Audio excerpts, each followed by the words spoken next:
Hey guys, and welcome to another episode of Convention Confessional. My name is Katy Hunt, and I'm here to guide you through the good, the bad, and the ugly of the convention world.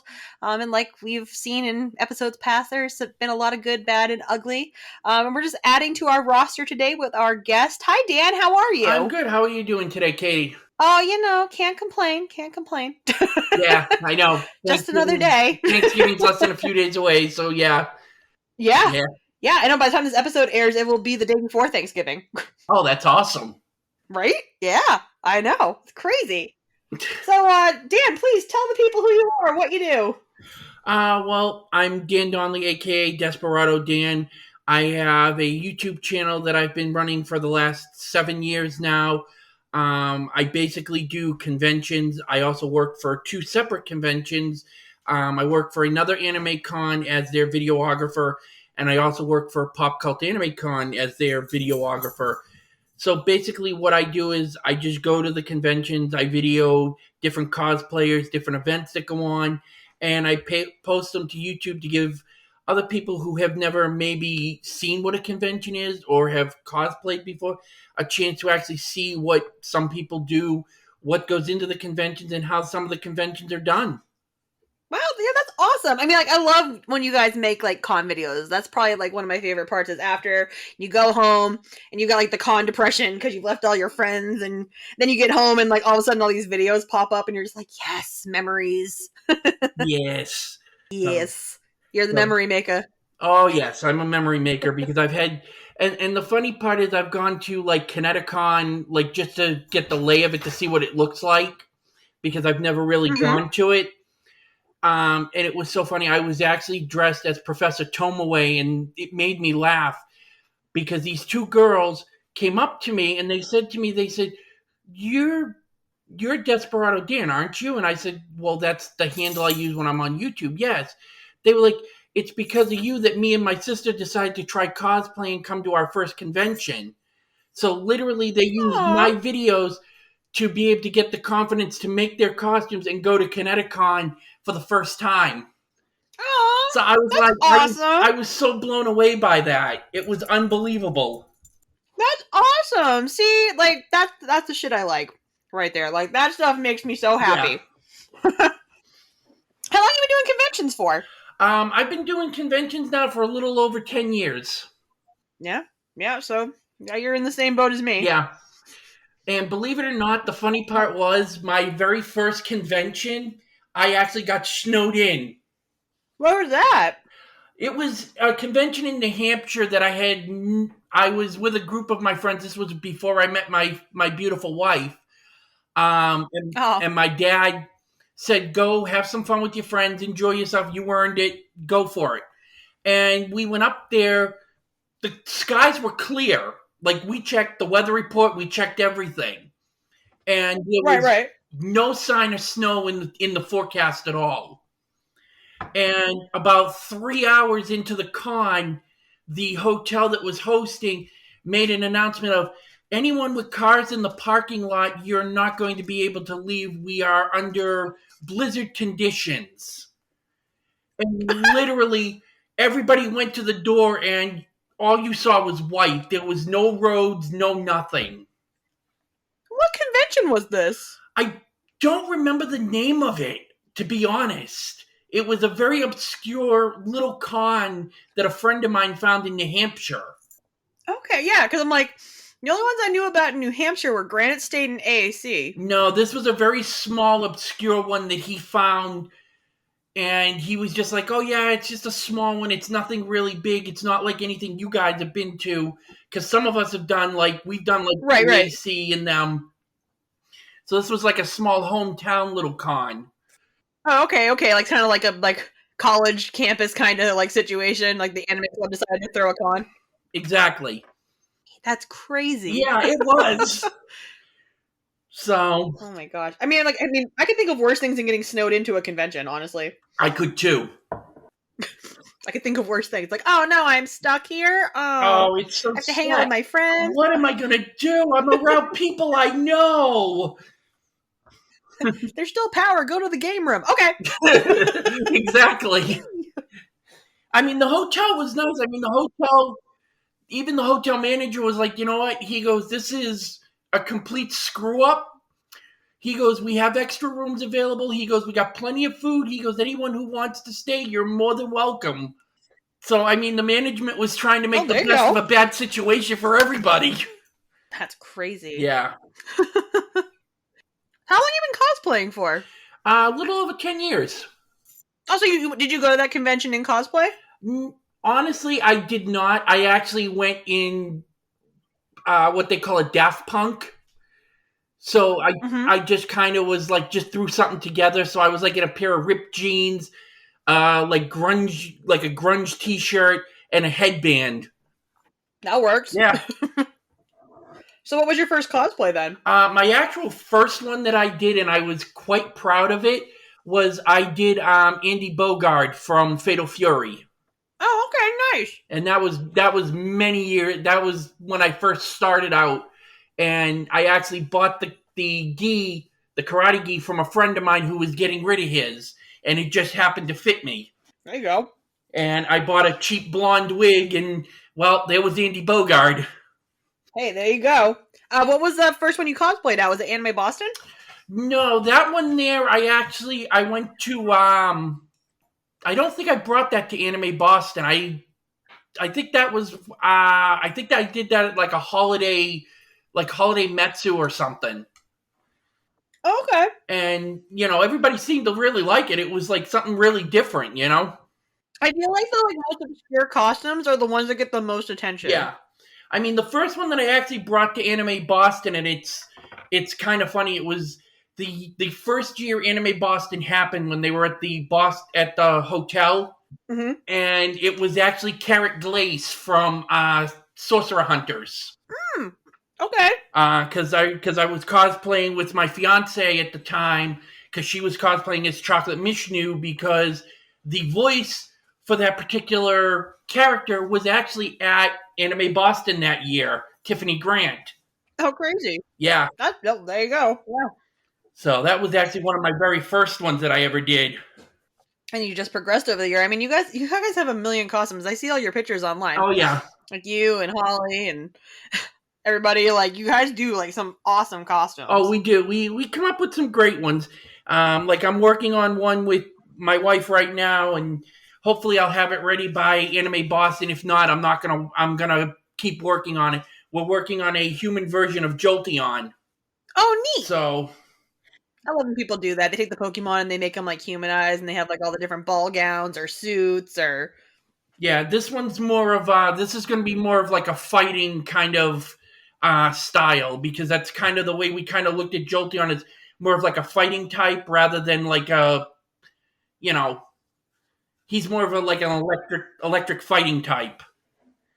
He's like a Power Ranger? Not really Power Ranger. It's hard to describe. It's going to be more like the style we're going with. It's like long flowy, like a long flowy yellow kind of fabric.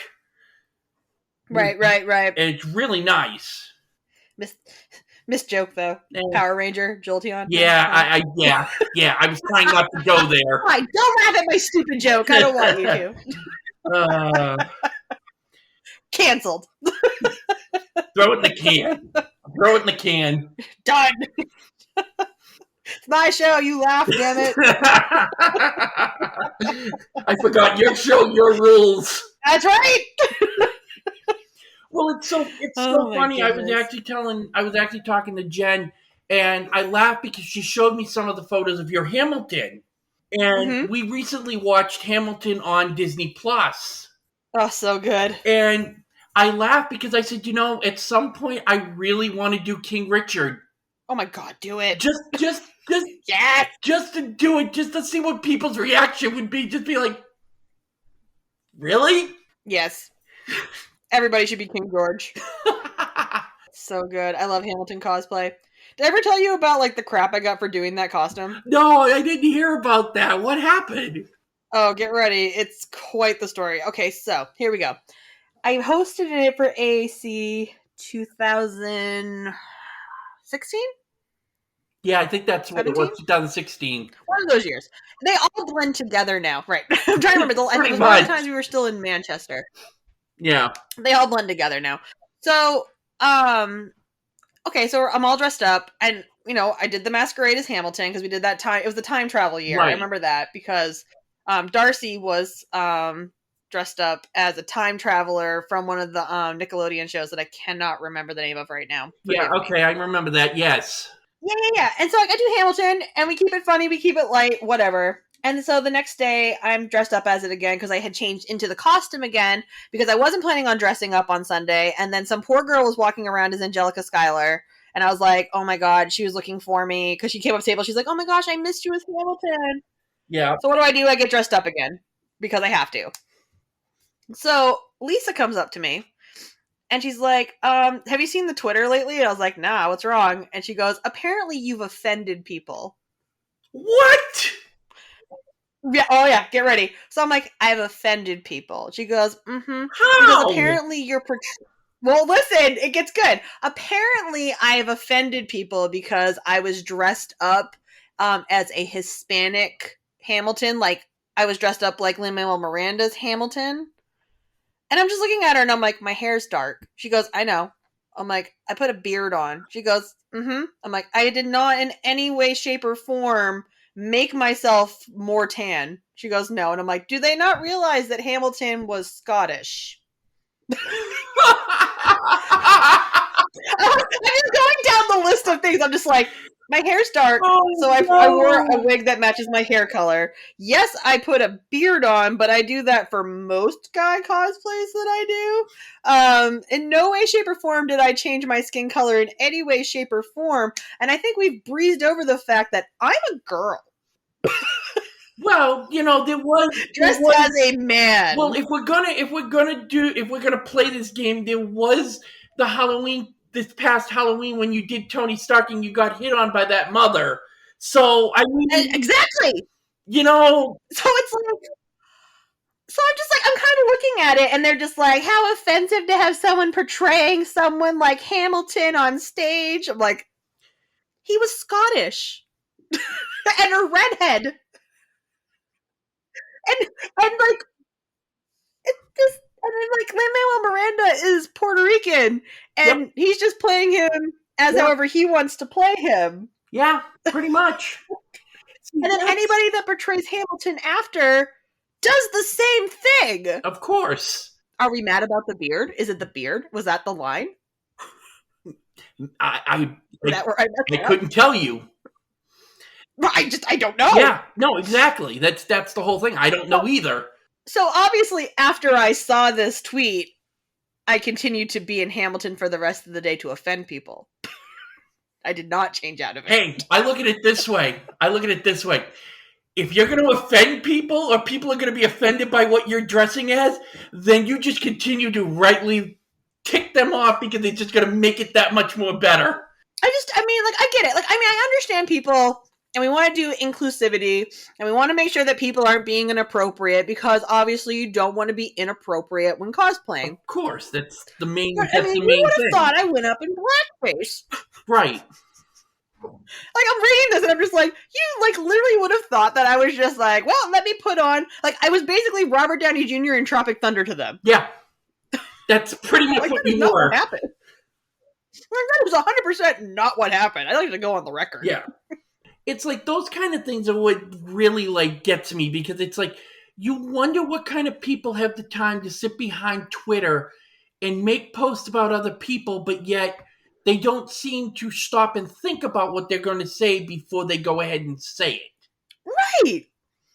I guess we're and the thing is too, is you're making accusations about a person that, one, you don't even know. Let's just say, not everybody that is Hispanic looks 100% Hispanic. Not everybody that's certain racial specs are look like your typical textbook person. Whatever. Not every person. So it's so how are these people to know?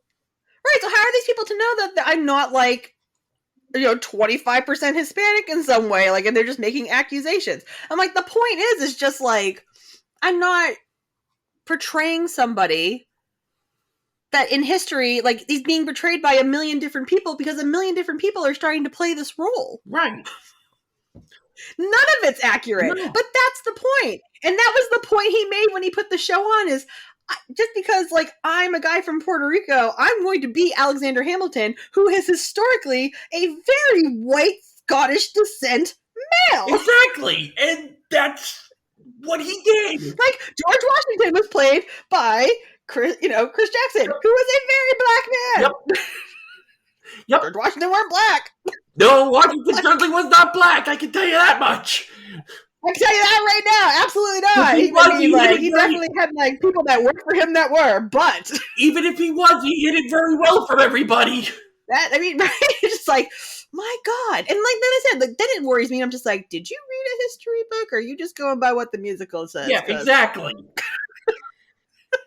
I mean, it's just like, and I'll give you a prime example, Katie. It's just like the first year that I did Sanji from One Piece. Sure.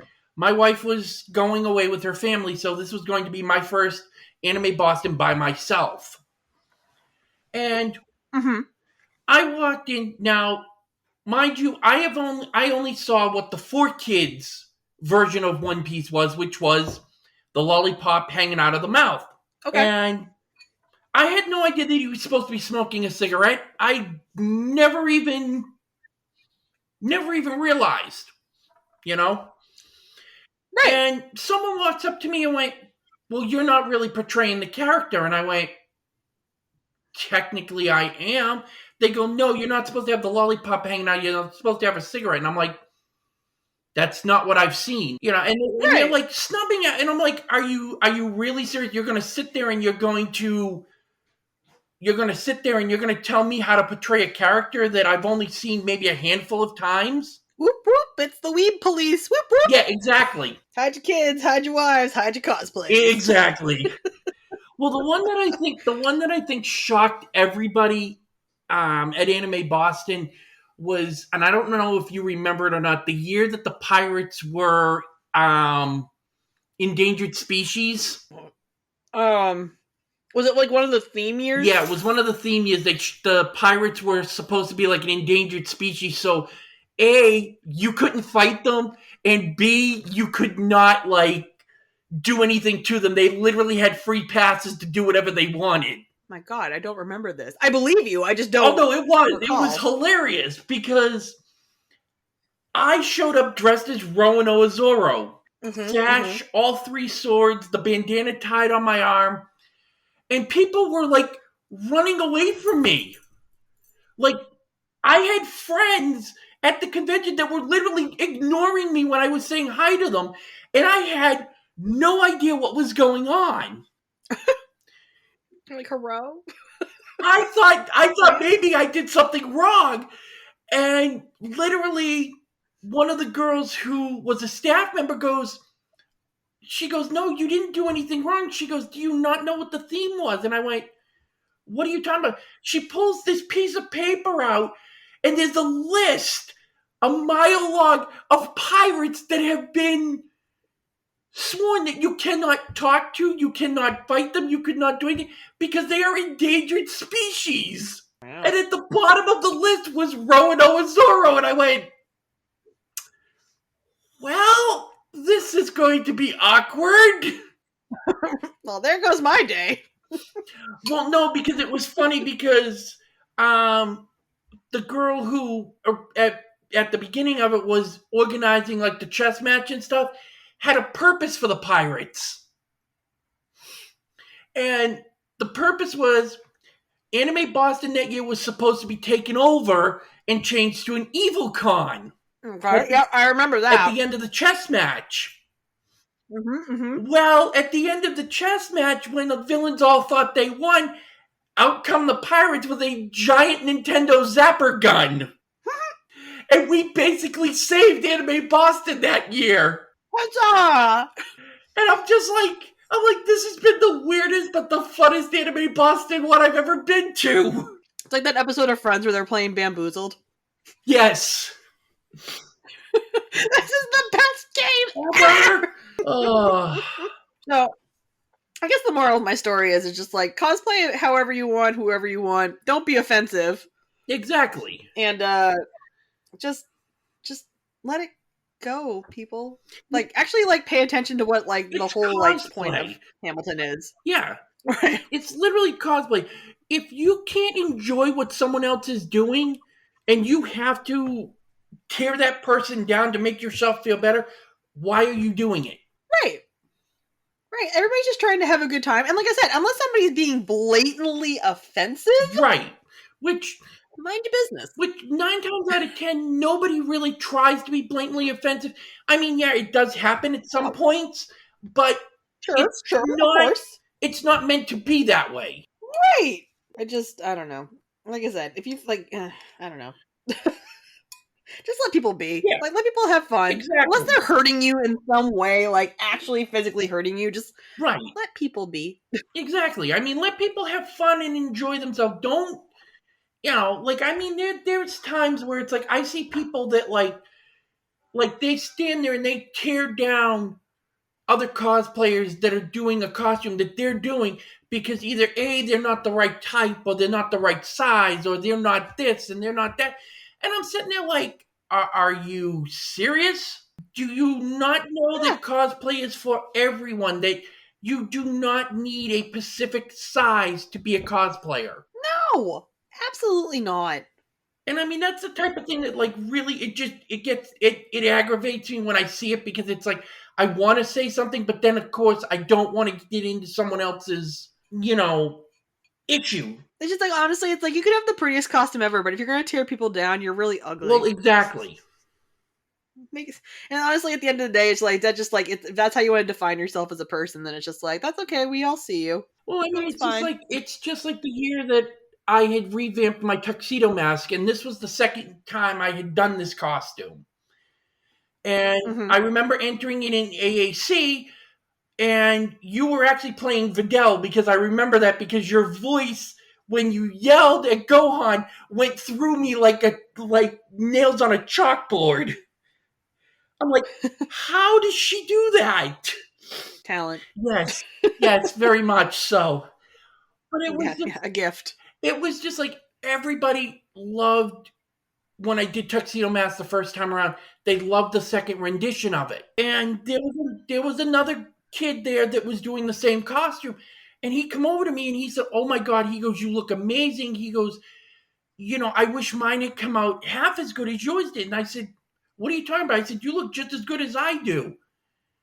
And he just stopped and looked at me like, what? Like, I think he literally was expecting me to like tear him down. And I was just like, no. Not what cosplay is about. It's not what cosplay is about. Exactly. It's about bringing people up and having fun and enjoying yourself. Yes. And just like, have fun. Wear the costume. Buy the wig. Yep. Get the prop. Have fun. Go to the convention. Have fun. Yep. Bring people up. Exactly. That's the lesson of the day. We're not done yet, but that's the lesson of the day. There you go. Next time you go to conventions and things are opening back up again, you find every single cosplayer you see, and you're just like, you know what? You look fucking amazing today. Just so you know. Well, it's like my wife and I and Holly said when we went to AAC this past October, we were just like, this feels so good to be back. It feels good to be around friends. It feels good to be around people that we haven't seen since the world went kaput. Mm-hmm. And we're just like, we were just having fun. We were catching up with other friends that we saw. We were all working for the convention, but we still made time to be able to have fun with our friends and talk to people and be able to have that interaction that none of us could have last year. Right. And it felt so wonderful. I can't wait. I don't do a lot of conventions anymore just because, unfortunately, my job and because there's time is just not a thing in my life with jobs. Yeah. And here I am adding a podcast to everything else in my life. Yeah, exactly. I was just going to say, you want to include that podcast into your life? Yeah, Ryan was like, I wasn't doing much of anything else. Like, I was just have no time. I guess I'll just do a podcast once a week. Hey, why not? Why not? But I mean, my next convention back is Anime Boston. MCing at the Masquerade again. Oh, nice. There you go. Yep, I got my little acceptance thing. Like, yay, you're here. Nice. Yeah, Anime And I Boston just for me like is really. Oh, go ahead. No, that's okay. It's just we like we have like our little group chats with the different places, and everyone's just so hyped to see each other. And it's just like it's going to be a different tone this year. I'm going to say it because I'm not sure a lot of people know or not. It's going to be a different tone this year. Unfortunately, Rhodey, our other host for the masquerade, has passed away recently. Yeah, no, we know. Holly informed us. We couldn't believe it. Yeah, and it's like it's going to be sad. Yeah.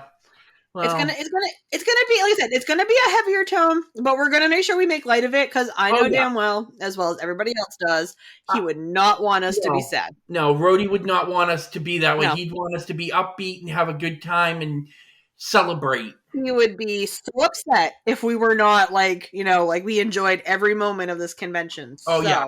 Absolutely. So in a way, it's like I am very much looking forward to Anime Boston this year. I cannot wait to be back with everybody.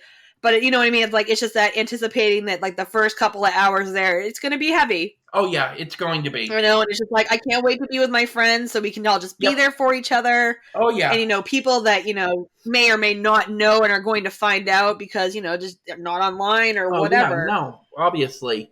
And I think the other thing too that's going to hit everybody too is we also lost Chris Ayres this year also. 100%. Oh yeah.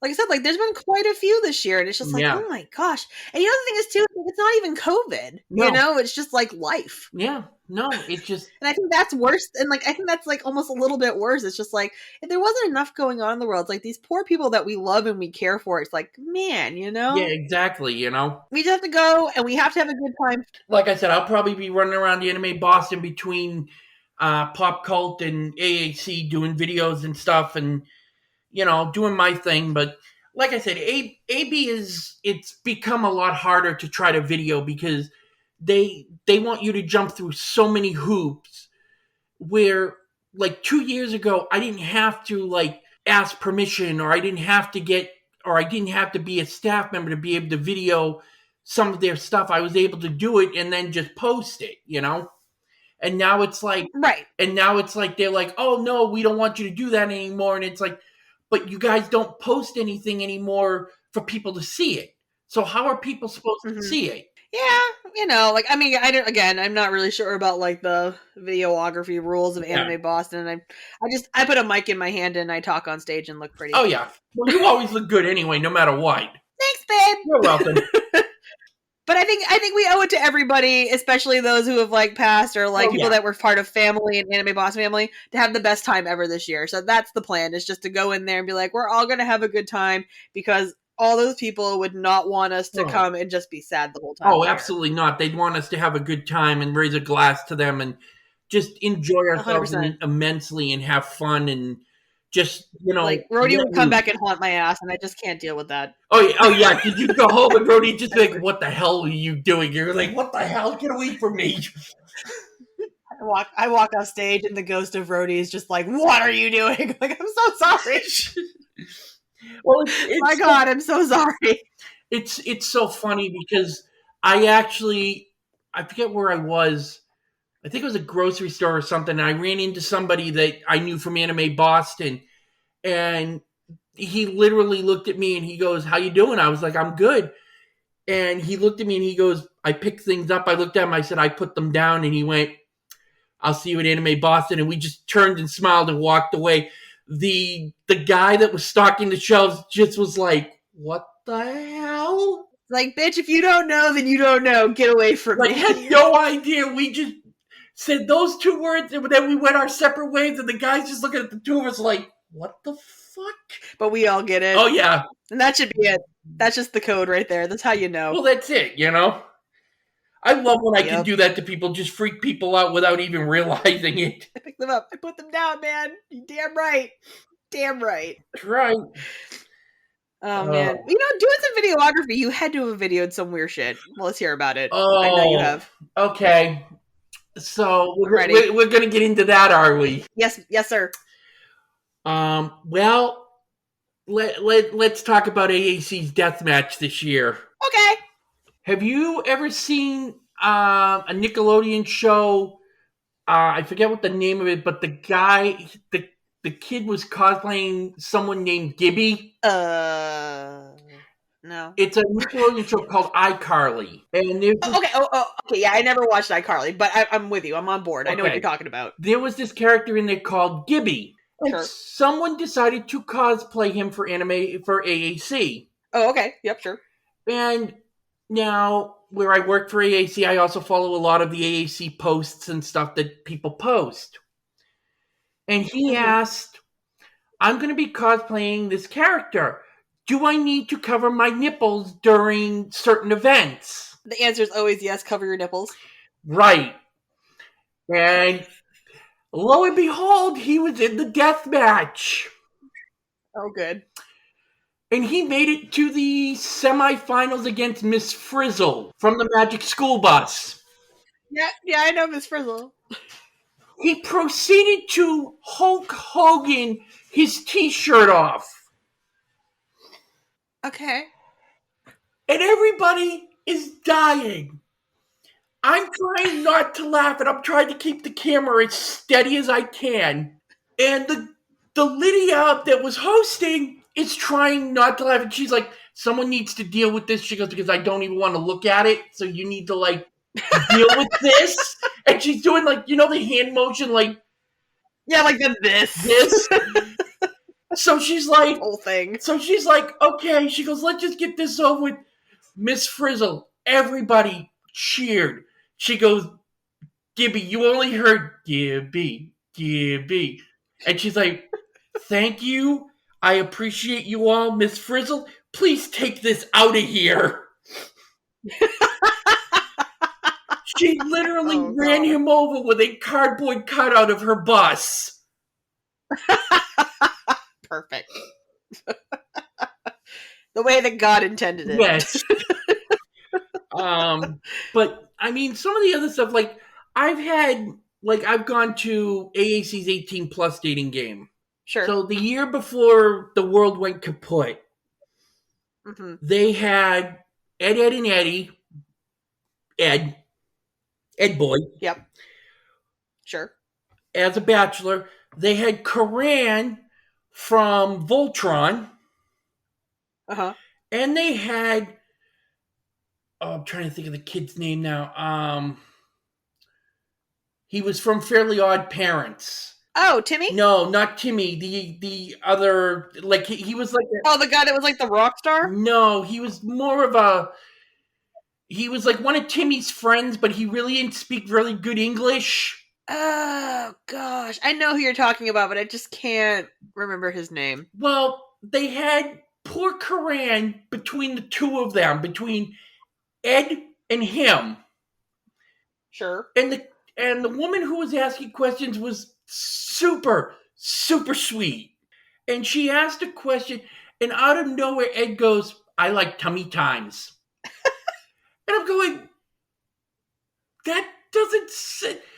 So Karan answered her question with a very nice response. The other kid goes, I like tummy times too. The two of them got up and they're like rubbing their tummies going, tummy time, tummy time, tummy. And the poor Karan is just sitting in between these two morons and just like, in horror. Why me? Why? Well, the thing that made this funnier was Dan Giovanni was actually the Ed boy. So that's going to tell you something right there. Oh, yeah, there it is. There's your answer. Yeah, exactly. But it's like stuff like that is the kind of thing that people love. Like, when I put stuff like that up, I'm expecting moderate views, you know? Mm-hmm. Yeah. No, these videos are getting like 75 to 100 to almost 200 views from people. Mm-hmm. And people are just like, I can't believe that you're videoing stuff like this. They're like, this is the greatest stuff ever. And people are just dying laughing from it. Sometimes you just need like that stupid humor. Well, that's just it. It's just like stupid humor is what people love. It's true. It is. Makes the world go round. Yes, it does. It really does make the world go round. Oh, man. Well, Dan, thank you so much for coming on the show. I appreciate it. I think I've told you that like a million times Oh, already. yeah. No, it was my pleasure. I had a great time. This was really great. I mean, this is great for not only me, but for my YouTube channel and stuff to be able to get the word out there. Well, promote it, man. Go for it. So, guys, if you're looking for content on conventions or any just fun stuff, please check out Desperado Dan at youtube.com. I've got AAC up from this year. I've got past AACs. I've got Anime Boston from past years up. You'll see some of our gracious host, Katy Hunt, some of her funny stuff that she's pulled at AAB. So please check it out and enjoy. Oh, my shame all over the internet. Oh, of course. Hey, you're one of my biggest hits, so don't be ashamed of it. Hey, all right. At least I'm getting views somewhere. Your loop run's got like 75 views. No way. Just that stupid little dance you did. It wasn't the lampshade on my head? No, I missed the lampshade. Oh, damn. It was funny. It actually came up in someone's memories a few days ago. It was me with the lampshade on my head. And they went by and they tried to click it on with my tie. Again, stupid humor sells. It's the truth. It's what works. It's true. It works. Let's see. I'm going to promote my book again because it's the holiday season, and you want to buy it for the cosplayer in your life. That Could Have Gone Worse: Life Lessons from a Dinosaur Cosplayer, available on Amazon. And if you're local in New Hampshire, Water Street Books in Exeter. So stop on by there and buy it for the cosplayer in your life. Very cool. Oh, and also very cool. And also, I want to give a shout out to guys. Come August. If you're looking for a convention, check out Pop Cult Anime Con. You'll be able to find some great content and some great people looking. Absolutely. And we're in a new hotel this year too. So awesome. So check out Pop Cult Anime Con. That's it. Go do the thing. Well, thanks again, Dan. Awesome having you on. I hope to have you back. I'm sure you'd like to come back. I would love to come back whenever you want. Sweet. That, sir, is a dangerous response. Hey, I'm willing. God willing, whenever you want. Y'all heard it. It's on tape. Have a good night, folks.